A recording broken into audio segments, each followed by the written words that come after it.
Hello, this is Kaya Genç, an essayist and novelist from Istanbul. I'm the author of Under the Shadow, Rage and Revolution in Modern Turkey, and The Lion and the Nightingale, A Journey Through Modern Turkey. Both books came out from IB Tauris, the first in 2016 and the second in 2019, under the editorship of Tomasz Hoskins. I've been writing about Turkey in English since 2010, after spending a decade and a half writing in Turkish, my first language. I published a novel and wrote reviews and essays for progressive newspapers and magazines until the early 2010s, when the Turkish state, led by Recep Tayyip Erdogan, began its assault on critical venues. Radikal, the newspaper where I was the book critic, closed, as did many others. IB Tauris found me in this tumultuous time while I considered penury and prison.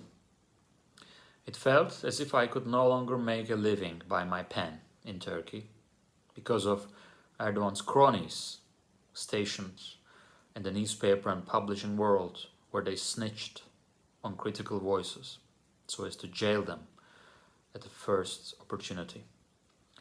The commission for Under the Shadow, my first English book, landed in the heat of the Gezi protests in the summer of 2013, when Turkey's ruling conservatives showed their true colors, crushing Turkey's critical voices with police truncheons, pepper gas, and worse.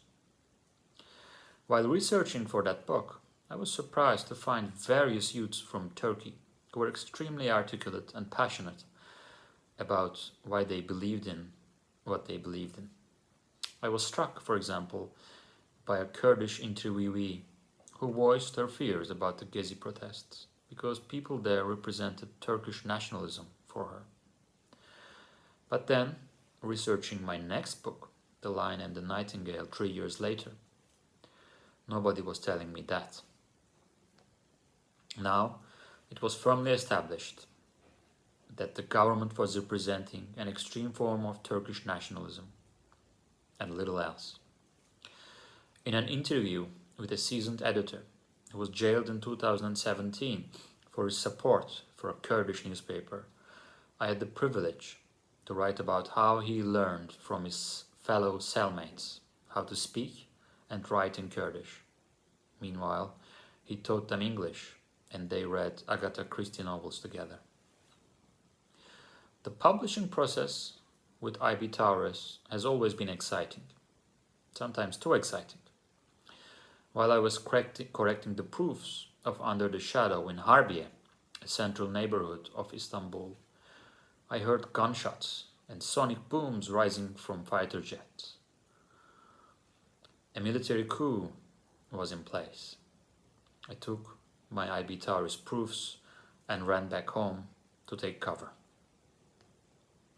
The next day, my editor Tomasz asked me to write what on earth was going on in an afterword that we inserted in the manuscript.